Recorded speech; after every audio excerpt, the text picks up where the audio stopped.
안녕하세요. 여행작가 김성현입니다. 오늘은 제가 강연을 다니면서 받은 질문들 중에서 가장 많이 받은 질문 하나를 좀 다뤄보려고 해요.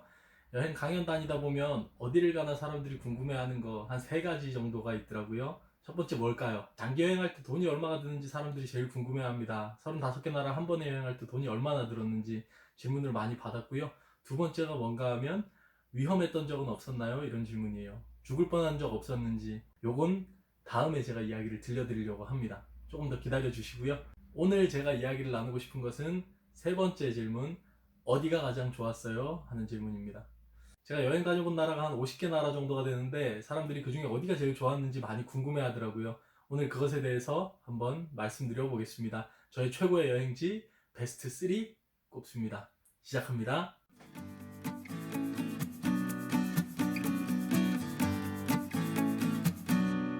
사실 답변을 드리기 전에 미리 이야기하자면 그건 주관적인 이야기니까 사람마다 다 다르죠. 누구도 똑같은 대답을 하진 않을 겁니다. 그럼에도 불구하고 사람들이 공통적으로 좋아하는 곳도 분명히 있기는 있는 것 같아요. 제가 말씀드린 곳들은 전반적인 평가도 좋은 곳들입니다. 아마 갔다 오시면 이래서 좋다고 했구나 라고 많이들 공감해 주실 거라고 생각을 합니다. 이랬는데 아니면 어떻게 하지? 좋은 여행지가 되기를 바라고요. 제가 오늘 추천드리는 곳들이 나중에 한번 꼭 가보실 곳이 되면 좋겠습니다. 저는 오늘 가장 좋았던 곳 세 곳만 딱 꼽으려고 하는데요. 아시아와 중동과 유럽에서 각각 하나를 좀 꼽아보려고 했습니다. 베스트 3 중에서 세 번째로 좋았던 곳, 3등을 차지한 곳은 유럽에 있는 나라입니다. 의외인가요? 사실 저도 여행 다닐 때 유럽을 가장 많이 기대하고 갔었는데 막상 가보니까 동남아시아나 중동이 저의 여행 코드에 더 맞더라고요. 그들의 어떤 인간미, 친절함, 따뜻함, 혹은 유쾌함, 자유분방함 그런 것들이 저와 잘 맞아서 저는 유럽보다는 중동이나 동남아시아를 더 선호하는 편인데요. 그래도 유럽에 좋은 곳들이 있었죠. 유럽 내에서 또 베스트 3를 꼽자면 스페인과 포르투갈 그리고 이탈리아입니다. 그리고 제가 오늘 세 곳 중에서 1등으로 꼽는 유럽 최고의 여행지는 어디였는가 하면 이탈리아입니다. 스페인과 포르투갈이 참 좋았지만 제가 베스트로 이탈리아를 꼽는 이유는 시오노 나나미의 로마인 이야기 역할이 컸던 것 같습니다. 로마 역사를 다룬 이 이야기를 마음에 품고 떠난 저에게 이탈리아는 그 모든 이야기들이 생생하게 살아나게 하는 곳이었습니다.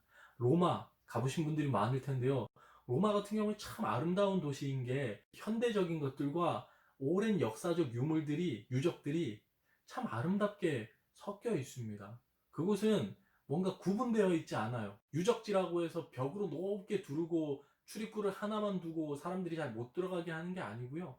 그냥 누구나 들어갈 수 있는 자연스러운 풍경들이 너무 주변에 많이 널려 있는 것입니다. 광장마다 가면 때로는 판테온이 보이고요. 때로는 포로 로마노가, 콜로세움이 그런 모든 것들이 우리가 사는 일상 속에 자연스럽게 녹아져 있어요. 그래서 거기를 거닐다 보면 내가 21세기를 살아가는 것인지 혹은 1세기, 2세기로 타임머신을 타고 돌아간 것인지 헷갈릴 정도로 참 아름다운 것이죠. 특별히 로마의 경우는 야경을 강력히 추천해 드리고 싶은데요. 광장마다 아름답게 빛나는 그 야경 속에 있으면 이탈리아에 가면 또 당연히 해야 하는 것들이 맛있는 거 먹는 거잖아요. 이탈리아 하면 무슨 생각나시나요? 피자, 파스타, 젤라또? 제대로 꼽았나요? 이 세 가지 정도가 가장 기억에 남을 텐데 화덕 피자와 젤라또는 정말 제 입을 환상적인 즐거움으로 이끌어 주었습니다. 로마의 3대 젤라또 맛집. 로마 일정이 아무리 바빠도 한번 꼭 챙겨봐야 하죠. 그래서 저는 유럽에서 이탈리아를 최고로 꼽고요. 그리고 두 번째로 꼽고 싶은 곳은 중동과 아시아 중에서 아시아에 먼저 가려고 합니다. 태국이 워낙 유명한 여행지라 사람들이 좋아하고 라오스가 별로 볼 게 없을 것 같지만 의외로 많은 사람들의 마음에 남습니다. 말레이시아 참 좋고요. 싱가포르 여성분들이 특별히 좋아하는 것 같아요. 한국인들이 가장 많이 갔다 온 해외 여행지 중 하나인 필리핀도 동남아시아에 있고 또 한편으로는 동남아시아 치고는 사람들이 많이 가지 않은 인도네시아 역시 동남아시아에 있죠. 저는 두루 다 가보았고 그 중에 최고로 꼽는 곳은 어디인가 하면 브루나이입니다. 브루나이도 인도네시아처럼 동남아시아를 여행하시는 분들이 많이 가는 곳은 아니죠. 나라의 대부분이 산림이기 때문에 사실 미세먼지에 예민한 요즘 같은 시대에 공기가 맑은 곳으로도 우리가 한번 주목해 볼 필요가 있는데요. 전 세계에서 미세먼지가 가장 적은 나라, 공기가 가장 맑은 나라 2위로 꼽혔던 곳이 브루나이라고 해요. 브루나이는 단순히 공기가 좋아서 추천하는 것은 아니고요. 동남아시아의 사우디아라비아라고 할 만큼 금과 기름이 많이 나는 나라라 정말로 풍요로운 곳인데요. 그들이 가진 부를 삶의 여유로 이어나가는 듯한 모습이어서 참 보기가 좋았습니다. 세계에 단 2개밖에 없는 7성 호텔 중 하나가 있는 것으로도 유명하죠. 왕실의 손님들을 맞이하기 위해 지었다는 이 건물이 지금은 호텔로 해외 여행자들에게 인기가 많은 곳이죠. 7성급 호텔인 브루나이 엠파이어 호텔에 가면 제가 말씀드리는 것이 어떤 건지 느낌이 오실 겁니다. 그곳에 있는 직원들은 그들의 부요함을 무기로 다른 사람들을 얕잡아 보지 않아요. 그들이 진심을 다해 봉사하고 최고의 시간을 보낼 수 있도록 도와주는 것이 보이기 때문입니다.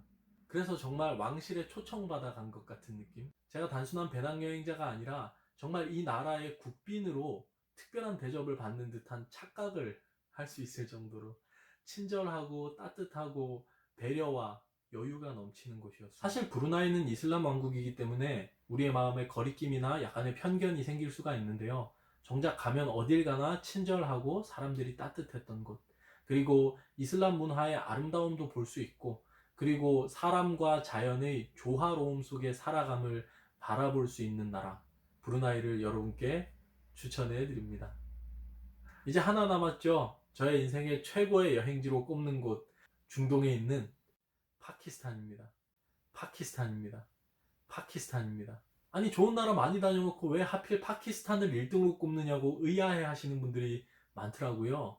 그런데 저도 여행을 떠나기 전에 파키스탄이라는 나라에 대한 기대감은 전혀 없었지만 막상 여행하고 나니 그곳이 최고일 수밖에 없었던 몇 가지 이유가 있었습니다.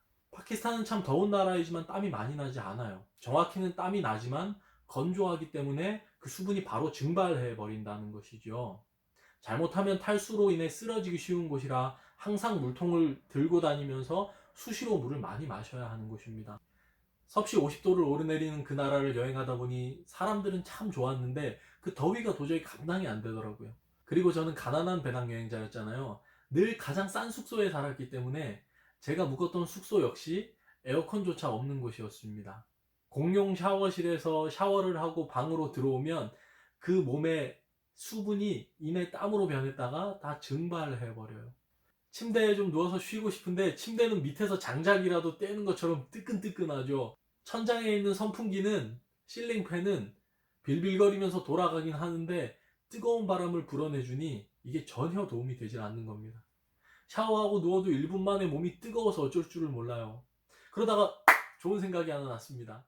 그래서 다시 한번 공용 샤워실에 가서 샤워를 하고 바가지로 물을 떠와서 침대에다가 물을 쫙 뿌렸어요. 침대가 물침대가 된 거죠. 아, 기가 막힌 아이디어다 하며 침대에 누우니 이제 몸도 시원하고 실링팬에서 불어오는 바람이 도움이 되었어요. 사르르 잠이 들 것 같을 때 한 5분 정도 잠들고 나면 다시 깹니다. 왜요? 너무 더워서요. 뜨거워서 깨는 겁니다. 제가 사람들에게 나 파키스탄 정말 좋은데 여기 너무 더워서 지내기가 힘들다 라고 이야기를 하니까 그러면 저 북부에 있는 히말라야로 가보래요. 저 히말라야에 훈자라는 마을이 있다라고 얘기를 해주는 겁니다. 훈자 많이 들어보셨죠? 세계 3대 장수 마을 중 하나인 파키스탄의 훈자 이야기하는 것입니다. 버스를 타고 한 20시간을 달려서 오르고 올라 훈자에 도착했습니다. 해발 3000m 정도가 되는 곳이거든요. 어느덧 불어오던 바람이 뜨겁지 않고 시원해지기 시작했어요. 에어컨을 끄고 버스의 창문만 열어도 기분 좋은 온도가 느껴졌습니다. 그리고 혼자에 도착하니 제가 묵는 숙소 통유리 너머로 하얀 설산이 펼쳐지는 겁니다. 히말라야 산맥이 제 눈앞을 가로질러 신선이 사는 마을 같다고 할까요? 할아버지들이 느릿느릿 걸어다니고 삶에 아무런 분주함도 없고 스트레스조차 존재하지 않는 것 같은 곳. 그곳에서 더위의 스트레스로부터 자유로워지고 그리고 삶의 여유를 느끼니까 정말 행복했고요. 그곳에서 특별히 한국인 여행자들을 몇 만나서 정말 즐거운 시간을 보냈습니다. 사실은 다음번 에피소드 때 들려드릴 제가 죽을 뻔한 이야기 베스트 3 중에 하나도 이곳 훈자에서 있긴 했는데요. 그래도 제가 훈자를 너무너무 좋아하고 제 삶에 다시 한번 꼭 가고 싶은 곳, 저의 삶을 성공적으로 잘 마무리하고 나중에 은퇴할 때가 되면 꼭 가서 살아보고 싶은 곳, 파키스탄의 훈자. 제 생애 최고의 여행지였습니다. 물론 파키스탄 같은 경우에 위험한 걸 제가 부정하진 않습니다. 제가 들었던 소문 중에 끔찍한 이야기들도 많아요.